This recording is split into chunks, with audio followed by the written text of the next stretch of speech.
Hello, Daily Bible Readers. This is our Day 50 preview of our reading of the New Testament and of Genesis. Today's reading will come from Luke chapter 24, as well as Genesis chapter 44. So let's first turn our attention to Luke chapter 24. In Luke chapter 24, we find the risen Savior. In fact, it opens up with them going to the garden on the first day of the week to see where he had been buried and to bring spices for his body, for his purification of his body. And they, of course, when they get there, they find the tomb is empty. Now, again, Luke has a couple of unique items in his account of the resurrection. One of which is that those there at the garden reminded the women. It seems that it is the women that are named Mary Magdalene, Joanna, Mary the mother of James, and the other women with them that had come across this. But they're told and reminded of what Jesus had told them. Many times as Jesus had spoken, I think we find at least 3 times where he tells them he's going to be put to death and then he's going to rise again. They're reminded the Son of Man must be delivered into the hands of sinful men and be crucified, and the third day rise again.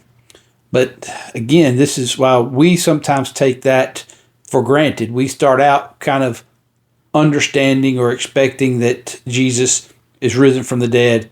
This was a very new and fresh, we might say, concept for them. The fact that anyone could rise from the dead, and it would be sort of unique for us today if that were to happen. And so they are really confused. Even though they've been told, it just doesn't seem possible that it could be the fact, one, that he gave himself up to be crucified, but then 2, that he could rise again from the grave. In fact, when the women come back, and again, it's one of our little sidebars in Luke, Luke talks a lot about the women that were involved in the ministry of Jesus. These women come back, and it said that when they told the apostles about this, that the words seemed to them like idle tales, and they did not believe them. Well, then Peter will go, and of course, when Peter gets there, he finds the tomb is empty. But then we're told of Jesus appearing to some other disciples on the road to Emmaus. And these men seem to be traveling away from Jerusalem, but still not very far from Jerusalem, because they, as they speak to Jesus, they speak about the things that have occurred in Jerusalem. He appears to them in some way which they don't recognize him. And whether this was he appeared in a different type of bodily form, if maybe he had just had their minds blocked, maybe it might be a word for it, of perceiving who he was, fully understanding it, or whether they hadn't been so close to Jesus they could recognize him, but they knew of his works and his and of course the entire story of what had happened with his crucifixion. But he talks to them about the Christ and the fact that the Christ must need to have suffered the way he did so that he could enter into his glory, is the phrase that's used in verse 26. And so he uses Moses and he uses the prophets and he expounds to them, lays out how all of those things work together and were leading up to this point. And then he goes in with them when they draw near the village, and he eats with them, and when he breaks the bread with them and blesses it, then they come to the understanding that this is, their eyes, it says, were opened and they knew him. And whether that was just of their own process or whether that was a part of the cloaking of himself before them, then they said, our hearts were burning within us. It was as if we were talking with him on the road with someone who knew exactly what was going on, and who else would know that except for the Christ. And so then he disappears from their sight, and they go immediately. Now remember, they've reached the city. It seems to be evening, and they immediately get up and go back to Jerusalem so they can spread the news. They can spread the good news that the Christ is risen. But of course, they don't seem the men don't seem to believe him, the 11 that are left. And so then he appears to these disciples, and he comes in and says, in their midst, peace to you. And they're struggling with this. I think maybe this is a ghost, a spirit. Is what the word that's used here in verse 37. They don't quite understand. And he says, why are you troubled, and why do doubts arise in your hearts? Look at my hands, look at my feet. And this is to the group of apostles, not just to Thomas. Now, where oftentimes we'll talk about the doubt that Thomas has until he can actually see the holes in his hands and the hole in his side. And John's the only one that records that event. It seems that all the apostles had that same level of doubt. Even when they saw him, they struggled with understanding and had doubt about whether he was really there, whether he was just a spirit that was appearing to them. And he tells them to handle me. And for a spirit does not have flesh and bones as you see I have. And so he gives confirmation of the fact that his spirit didn't just live on and reappear, but that he rose in bodily form and that he is still in that body. So much so that they sit down and they eat together. And you know what a spirit doesn't do, what a ghost doesn't do, we call it a ghost, it doesn't eat food. Well, Jesus did. Jesus sat down and ate with them. He opens up their minds to the scriptures. And sort of like he told the men on the road to Emmaus, he says, these are the words which I spoke to you while I was still with you, that all things must be fulfilled which were written in the law of Moses and the prophets and the Psalms concerning me. And that would have been pretty much the entirety of the Hebrew Bible. That's the way they would have laid it out. They would have had the section of the law of Moses, they would have had the prophets, and then they would have had the writings or the Psalms as the third section of their Bible.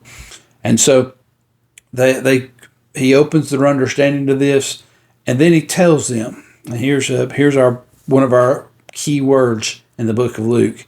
He said, behold, I send the promise of my Father upon you, but tarry in the city of Jerusalem until you are endued with, here's a word, power from on high. And that will come into play in the next book we find that Luke wrote, in the book of Acts. He will sort of give us an extended version of what he gives us in verses 50 through 53, the closing of this chapter and the ascension of Jesus back into heaven. He give us an extended version of that, and then we'll find these apostles in Jerusalem on the day of Pentecost, and they will be endued with power from on high. And so remember sort of the way this chapter ends so that you can see the way that the book of Acts begins. Now, we've got to go through John, so we've still got a little time before that. But now let's turn our attention to Genesis chapter 44.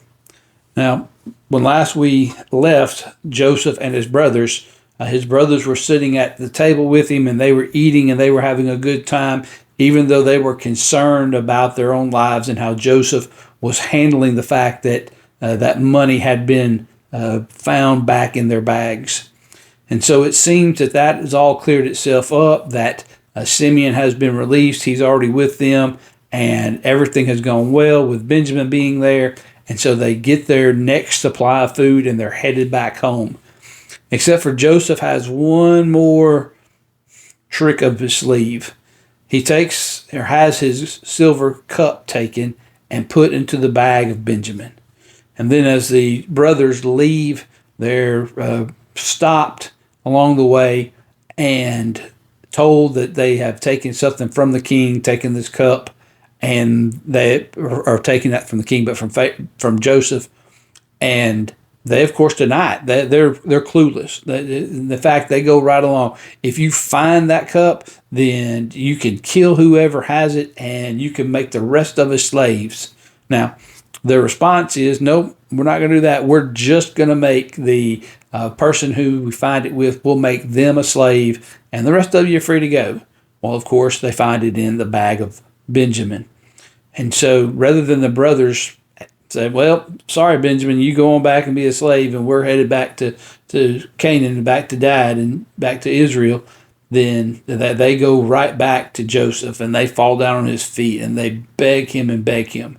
And I think it's interesting that Judah is the one that leads this. You'll recall that Judah is the one who makes the plea with his father. If, put it on my head if something happens to Benjamin when we go back down to Egypt. And that was the second time when they're actually preparing to go down that he makes that plea with his father. Let it be on me if anything happens. And so he's the one who comes back and he pours his heart out. Reading verses 18 through 34, it's almost just heart-wrenching to hear Judah describe the way his father is going to react, how that his life is tied up in the life of Benjamin because this was one of the two children of his wife. I think that's an interesting phrase that he uses as well, that Benjamin is one of the two sons of his wife, and one of those sons is no more, which would be Joseph. That's who he's referring to. And even though he's also one of his father's sons, he understands that how closely his father is tied to Benjamin. And so to read that, but then go back and read where they sold Joseph into slavery. And you recall it was Reuben that had said, no, don't kill him, put him in the pit, and with the idea that he would come back later and get him out. But it's Judah who says, hey, why don't we profit from this? And so it's Judah who is actually will be the one that initiates the pulling him out of the pit and selling him. And so to hear him be the one that pleads on behalf of his father for the loss that he's already suffered and the loss now that would seem of Benjamin is kind of touching. But in an indication maybe for us of the type of guilt maybe that we should have when we have done something so wrong, the seeking of retribution or of any kind that we can make to make things right, even if something as horrible as what he's done. He's at least making that plea and that attempt. As he has grown, he has matured to try to do what is right for his father and his family. And so these are my thoughts on Genesis chapter 44, as well as what we've seen as we close Luke chapter 24. Hope they've been helpful to you. And as always, our prayer is that you allow the Word of God to be a lamp unto your feet and a light unto your path.